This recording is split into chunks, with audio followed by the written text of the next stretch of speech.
Hi hello வணக்கம். நான் உங்கள் ஆர்ஜே தரணி வந்திருக்கேன். இது நம்ம சேலம் டாக்கீஸில் ஷோ பண்ணுறதுக்குன்னு ஒரே ஒருத்தன் தான் இருக்கிறேன். அது வேறு யாரும் இல்லை, நான் மட்டும்தான் அப்படின்னு சொல்லிக்கலாம். ஆர்ஜே தரணி. ஏன்னா வேறு எந்த அடிமைகளும் கிடைக்கவில்லை என்பது தான் உண்மையான ஒரு விஷயம். இருந்தாலும் இருந்துட்டு போகுது.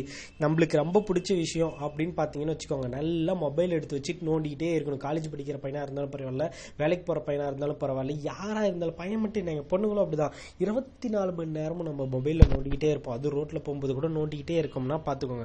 அந்த அளவுக்கு நோண்டிக்கிட்டு இருக்கும்போது தான் இன்னைக்கு நான் அப்படியே ஃபேஸ்புக்கில் உள்ள பூந்து போய்கிட்டே இருந்தேன்னா, அப்படி போகும்போது டக்குன்னு ஒரு போஸ்ட்டை பார்த்த உடனே ஏன் இதை வச்சு நம்ம இன்னைக்கு ப்ரோக்ராம் பண்ணக்கூடாது அப்படின்னு சட்டுன்னு தோணுச்சு. என்ன அந்த போஸ்ட் அப்படின்னு பார்த்தீங்கன்னா, அடுத்தவங்க என்ன நினைக்கிறாங்க அப்படின்னு நினச்சி நீ வாழ்ந்தீங்கன்னா உன் வாழ்க்கை வந்து ஒரு வாழ்க்கையே இல்லை அப்படிங்கிற மாதிரி ஒரு போஸ்ட் போட்டிருந்துச்சு.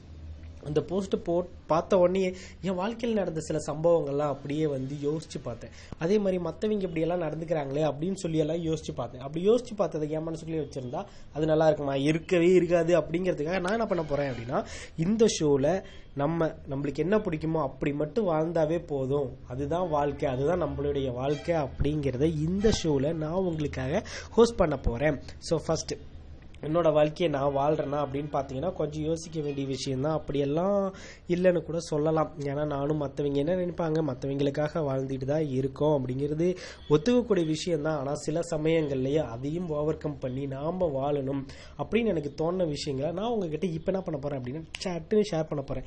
மொதல் விஷயமே வந்து மற்றவங்களுக்காக நம்ம செய்கிறது, நம்மளுடைய வெளிப்புற அழகை வந்து ரொம்ப மேம்படுத்தி காட்டிக்கிறதுக்காக. அதுக்கு நம்ம முதல்ல பண்ண ஒரு விஷயம் என்ன அப்படின்னா, பிராண்டட் அப்படிங்கிற ஒரு பொருள் யூஸ் பண்ணுவோம். Branded shirts, branded shoes, branded bag அப்படின்னு சொல்லி எல்லாத்துலேயுமே பிராண்டட் அப்படின்னு சொல்லிட்டு ஒரே ஒரு வார்த்தைக்கான மதிப்புக்கு நம்ம ஆயிரக்கணக்கில் செலவு பண்ணி பொருள் வாங்குற அளவுக்கு நம்ம பெரிய ஆளாக இருக்கோம் அப்படின்னா இது நம்மளுக்கான வாழ்க்கை இல்லை. மற்றவன் நம்மளை தப்பாக நினைச்சிருவானே அப்படின்னு நினச்சி நாம் வாங்குறதா இந்த பிராண்டட் ட்ரெஸ்ஸஸ் இதெல்லாம். அதுக்கப்புறம் இந்த அற்புதமான உணவுகள் அப்படின்னு சொல்லலாம். இந்த உணவுகள் நம்மளுக்கு வந்து பெரிய பெரிய கடைகளுக்கு போனால் தான் கிடைக்கும் அப்படின்னு பார்த்தீங்கன்னா இல்லவே இல்லை. அங்கெல்லாம் வந்து பார்த்தீங்கன்னா நம்ம கண்ணு முன்னாடி என்ன நடக்குதுன்னே தெரியாது. இதே எங்கள் ஊரில் ஒரு ஹோட்டல் இருக்கும், நம்ம கண்ணு முன்னாடியே தான் விளக்கு மாற்ற எடுத்து அடித்து 2 பரோட்டா போட்டு கொடுப்பாங்க. அதே நம்ம ஒரு பெரிய ஹோட்டலுக்கு போனோம்னு வச்சுக்கோங்க, அவன் விளக்கு மாத்தில் அடிக்கிறானா எதில் அடிக்கிறானான்னு தெரியாது. ஆனால் அங்கே பரோட்டா வாங்கினீங்கன்னா 8 ரூபா தான். அதே அந்த கடையில் போய் பரோட்டா வாங்கினீங்கன்னா 40 ரூபா போட்டு நம்மளோட பில்லை நல்லா கிழிச்சு கையில் கொடுத்துருவாங்க. அதுவும் இல்லாமல் வாட்டருக்கு கூட காசு கொடுக்குற மாதிரி இருக்குது. நம்ம நாட்டில் கோட்டருக்குன்னா எவ்வளோ வேணாலும் செலவு பண்ணுறாங்க, வாட்டருக்கு செலவு பண்ண மாட்டேன் அப்படின்னு சொல்லக்கூடிய ஆளுகள் ரொம்ப நிறைய பேர் இருக்காங்க இல்லையா?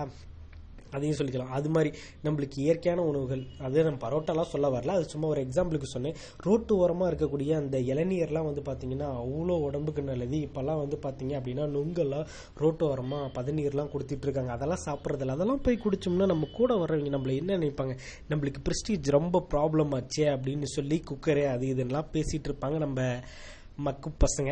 ஸோ அது மாதிரி நேச்சுரல் ஃபுட்ஸ் எல்லாம் விட்டுட்டு அப்படியே வந்து ஹைஜீனிக்காக தான் சாப்பிடுவோம், பீஸா தான் சாப்பிடுவோம், காஃபி பாரில் தான் காஃபி குடிப்போம் அப்படின்னு சொல்லிட்டு எல்லாம் நம்ம ஆளுங்க சுற்றிட்டு இருக்கிறாங்க. எஸ்பெஷலி வந்து இந்த காலேஜுக்கு முன்னாடி இந்த ஒரு கார்பரேட் கம்பெனிக்கு முன்னாடி வைக்கிறது என்னன்னா, நம்ம பசங்க சீன் போடுவாங்க, கண்டிப்பாக நம்ம ஹோட்டலில் தான் வந்து சாப்பிடுவானுங்க அப்படின்னு சொல்லிட்டு அவனுங்க புத்தி கூர்மையாக தான் வேலை செஞ்சுட்டு இருக்காங்க.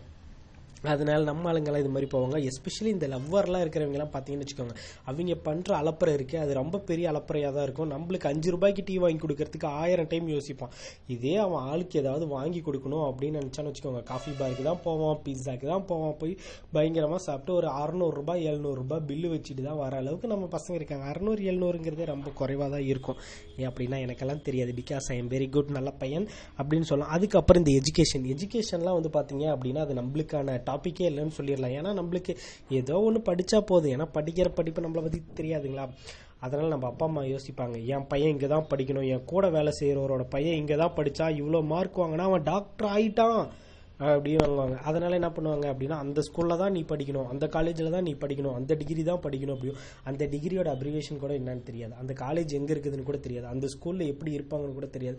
ஆனால் நம்மளே அடித்து பிடிச்சி நம்ம அப்பா அம்மா என்ன பண்ணுறாங்க அப்படின்னா அவங்களோட பெருமையை காட்டிக்கணும், என் பையனும் அங்கே தான் படிக்கிறான் அப்படின்னு சொல்லி அவங்க வந்து ஒரு தில்லா சொல்லிக்கணும் அப்படிங்கிறதுக்காக கொண்டுட்டு போய் நம்மளை சேர்த்து விட்டுறாங்க. நம்மளும் வேறு வழி இல்லை அப்படின்னு சொல்லி படித்து முடிச்சுட்டு வெளியே வந்தோம் அப்படின்னா வேலை கிடைக்குதா அப்படின்னா ரொம்ப யோசிக்க வேண்டிய விஷயம் தான். நாம் பிடிக்காம தானே போய் படிப்புக்கே போயிருக்கிறோம். அப்புறம் எப்படி அது நம்மளுக்கு மண்டையில் ஏறி அதை படித்து நம்ம வேலைக்கு போகிறோம். அப்புறம் வேலைக்கும் போக மாட்டோம், ஏதாவது பிபிஓ கம்பெனி கேபிஓ கம்பெனியாக பார்த்து வேலை கிடைக்கும். பகலாக வேலை செஞ்சு பயப்பில் ரொம்ப நொந்து நூடுல்ஸ் ஆகி வாழணுமா அப்படின்னு சொல்லி யோசிக்கிற அளவுக்கெல்லாம் போயிடுவாங்க. அதுக்கப்புறம் ஜாப் நம்ம படித்த படிப்புக்கான ஜாப் கிடைக்கும், ஆனால் சேலரி குறைவாக இருக்கும். இதே வந்து ஒரு கார்ப்பரேட் கம்பெனி, ஒரு எம்என்சியில் ஒரு ஐடி சாஃப்ட்வேரில் போனால் பல்காக சேலரி கிடைக்கும் அப்படின்னு சொல்லிட்டு என்ன பண்ணும், என் லவ்வருக்கு முன்னாடி நான் சொல்லணும், அவன் என்னை விட்டுட்டு போனால அவளோட நான் அதிகமாக சம்பாரிச்சு காட்டுறேன் அப்படின்னு சொல்லிட்டு நம்ம ஆளுங்க ஏதாவது ஒரு கோர்ஸ் ஏதாவது ஒரு சென்டரில் போய் படிச்சுட்டு எங்கேயாவது வேலைக்கு போயிடுறானுங்க. அதனால் நம்மளுக்கு என்ன வருமோ அதெல்லாம் பண்ணுறதே கிடையாது. இதெல்லாம் கூட பார்த்தீங்கன்னா மற்றவனுக்காக தான் வாழ்ந்துட்டு இருக்கிற, வேலைக்கு போகிறது கூட.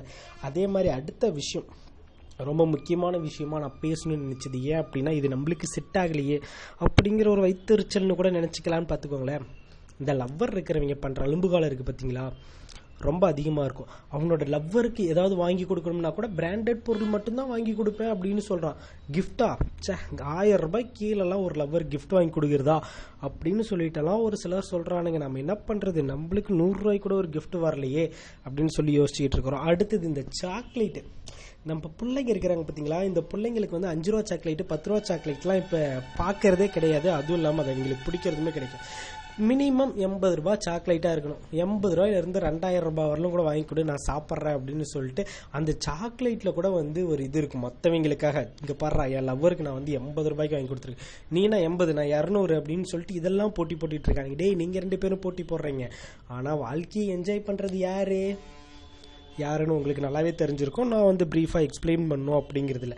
அதே மாதிரி ஒரு நல்ல விஷயத்துக்கு போகிறோமா, ஏதாவது ஒரு கிஃப்ட் வாங்கி கொடுக்கணுமா, அவங்களுக்கு எது மாதிரி பொருள் பயன்படும் அப்படின்னு பார்த்து வாங்கி கொடுக்கணும். அதெல்லாம் விட்டுட்டு நம்ம ஆளுங்க வந்து பார்த்தீங்கன்னா அவங்களுக்கு பிடிச்ச பொருளாக பார்த்து வாங்குவாங்க.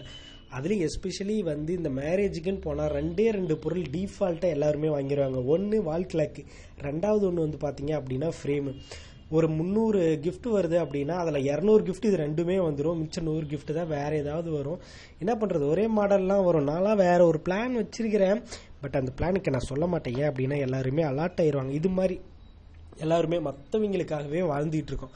மற்றவங்களுக்காக வாழ்ந்து நம்மளால ஒன்றுமே பண்ண முடியாது. நம்மளுக்காக நம்ம வாழணும், நம்மளுடைய வாழ்க்கை அப்படிங்கிறத நீங்கள் நல்லா புரிஞ்சுக்கிட்டு, உனக்கு என்ன பிடிக்கும், ரோட்டு கடையில் இருக்கிற இளநீர் தான் பிடிக்குமா, குடி பிரச்சனையே கிடையாது. இங்கே பாரு, எனக்கு 600 ரூபா பிராண்டட் ஷர்ட்லாம் வேணாம், 150 ரூபாய்க்கு ஒரு டிஷர்ட் இருந்தால் போதும், என்னோட உடம்பை கரெக்டாக மறைச்சா போதும். அதே மாதிரி பார்க்க நான் அழகாக இருக்கேனா, அது போதுன்னு நினைக்கிறியா, 150 போதியா, அதையே போட்டுக்கோ. அதே மாதிரி ரோட்டு கடையில் இருக்க டீ நல்லா இருக்கா, சூப்பராக இருக்கா, போய் குடி, அதில் என்ன தப்பு. அப்போ தான் வெளியில் போகிற 4-5 பேர்த்த நம்ம பார்க்க முடியும், அப்படியே ரொமான்டிக்காக நிற்கலாம் முடியும். என்ன, அதெல்லாம் புரிஞ்சுக்கிட்டு பண்ணுங்கள். அதுக்கப்புறம் பெஸ்ட்டான விஷயம் என்ன அப்படின்னு பார்த்தீங்கன்னா, இந்த அப்பா அம்மாங்களுக்காக இதை சொல்கிறேன், கூடிய சீக்கிரம் அவங்களுக்காகவும் ஒரு ஷோ பண்ணுவோம். ரொம்ப நல்லா இல்லைப்போ, கூடிய சீக்கிரத்திலே பண்ண போகிறோம். உங்கள் பையனுக்கு எது பிடிக்குதோ அல்லது உனக்கு எது வருமோ அதை படிக்க ஆரம்பி. படிச்சினாவே உன் வாழ்க்கையில் நல்லா இருக்கலாம். ஏன்னா இப்போ இருக்கிற நிலைமையில வேலை வாங்குறது எவ்வளோ கஷ்டமான விஷயம் அப்படின்னு தெரிஞ்சிருக்கும். இன்றைக்கி நான் ஃபேஸ்புக்கில் படித்ததில் உங்களுக்கு ஷேர் பண்ணிட்டேன். இது மாதிரி உங்களுக்கு ஏதாவது ஒரு நல்ல விஷயம் இதெல்லாம் மக்களுக்கு சொன்னால் நல்லா இருக்குமே அப்படின்னு நினச்சிட்டிங்கன்னு வச்சுக்கோங்க, டக்குன்னு நம்மளோட மெயில் ஐடிக்கு இந்த கண்டென்ட்டை பற்றி இப்படி பேசு அப்படின்னு மட்டும் சொல்லிடுங்க. அடுத்த நாளே நாம் வந்து ஷோவை ஹோஸ்ட் பண்ணுறதுக்கு நான் ரெடியாக இருக்கேன். ஸோ இந்த 8 நிமிஷம் எனக்காக ஒதுக்கி இந்த ஷோ கேட்டவங்க எல்லாத்துக்குமே ஒரு பெரிய தேங்க்ஸ் சொல்லிட்டு இப்போ நான் சீட்டு டாபா சொல்லிட்டு கிளம்புறது. நான் உங்கள் ஆர்ஜே தரணி. டாடா.